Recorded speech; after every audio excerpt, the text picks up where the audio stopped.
Hello বন্ধুরা, আসসালামু আলাইকুম। আজকে আমরা শোল মাছের ঝোল রান্না করার দেখাবো আপনাদেরকে। প্রথমে মশলাটা কষিয়ে নিচ্ছি পরিমাণ মতো, আর রসুন পরিমাণ মতো, আদা দিয়ে নিচ্ছি। তারপরে এটাকে ভালোভাবে মিক্সড করে নিচ্ছি। চুলা আলতো হিটে রান্না করতে হবে। মশলা দেওয়ার সময় অতিরিক্ত হিট দেওয়া যাবে না, তাহলে মশলা পুড়ে যাবে। এখন আমরা পরিমাণ মতো মশলা মিক্সড করে নিচ্ছি। মরিচ, হলুদ, ধনিয়ার পাউডার, লবণ। আমরা ভালো করে এটা কষিয়ে নিচ্ছি। সাথে আমরা কিছু টমেটো অ্যাড করে দিলাম, হালকা একটু পানি দিলাম যেন নিচে যেন ধরে না যায়, এতে রান্নাটা সহজ হবে এবং ধোয়া কম হবে।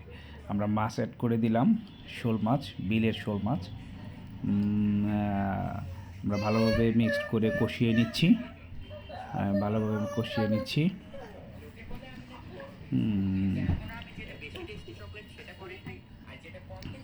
আপনারাও চেষ্টা করবেন একটু ভালোভাবে মাছটা কষিয়ে নেওয়ার জন্য। কিছু কাঁচামরিচ অ্যাড করে দিলাম, আমরা আগে থেকে কাঁচামরিচ কেটে রেখেছিলাম, কাঁচামরিচ অ্যাড করে দিলাম। এবার আবার একটু ভালোভাবে কাঁচামরিচটা দেওয়ার পরে একটু ভালো করে মিক্সড করে পানি দিয়ে দিয়েছি। আপনার লাস্টে আমরা ওই ফ্লেভারের জন্য ধনিয়া পাতা অ্যাড করে দিলাম।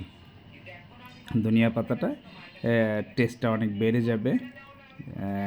এখন একটু জাস্ট হালকা একটু আপনাদের পছন্দ মতো, যে যার মতো যতটুকু ঝোল পছন্দ করে সে অনুযায়ী একটু রান্না করবেন। রান্না এখন শেষ। থ্যাংক ইউ বন্ধুরা।